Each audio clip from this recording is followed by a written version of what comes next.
გამარჯობათ.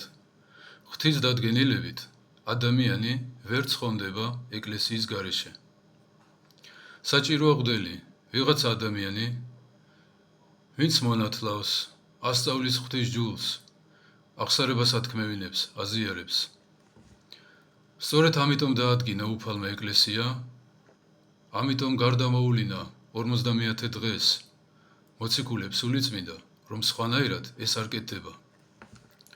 ეს არის საშინელი ძალაუფლება ადამიანებზე და ეშმაკებზე, დროშიც და მარადისობაშიც. მაგრამ ამ საშინელ ძალაუფლებას აქვს მეორე მხარე. ღვთელი ვერ ცხონდება ერის გარეშე. ვინც თქვა, რომ რასაც შეკრავთ მიწაზე, შეკრული იქნება ცაში და რასაც გახსნით მიწაზე, გახსნილი იქნება ცაში, მანვე თქვა, რომ ვინც ერთ მცირეთაგანს დააბრკოლებს, ჯობდაო, რომ წისქვილის ქვა მოაბა კისერზე და უსკრულში გადააგდო.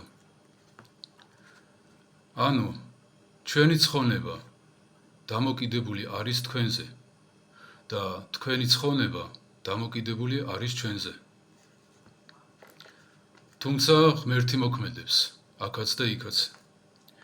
მცირეთაგანი ნიშნავს სულიერი ასაკით პატარას, აზროვნების უნარით პატარას. როცა 80 წლის კაცი ვერ ხვდება, 2x2 რამდენია. სასულიერო დასი ვერ ცხონდებით ხელდასხმის გამო. თუ არ ვიმოღვაწევებთ, წყალი წაიღებს ჩვენს ხელდასხმას. საერო დასი ვერ ცხონდება კარგი ადამიანობის გამო, კეთილი საქმეების გამო. თუ იქნება მოუნათლავი, უსწავლელი, უახსარებო და უზიარებელი. ამიტომ, ღვთელს თუ სასუფეველი უნდა, ყველაფერი უნდა გააკეთოს, რომ არავინ დააბრკოლოს. ყოველთა ვექმენ ყოვლადო, თქვა მოციქულმა.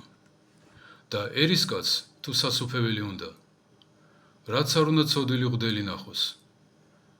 არ უნდა დაშორდეს აღსარებას, ზიარებას, არ უნდა მოაკლდეს იმის გამო, რომ ვიღაცა თავისი უგუნურების, თუ სიამაყის, თუ 1000 უბედურების გამო თავის მოვალეობას არ ასრულებს, ან ვერ ასრულებს.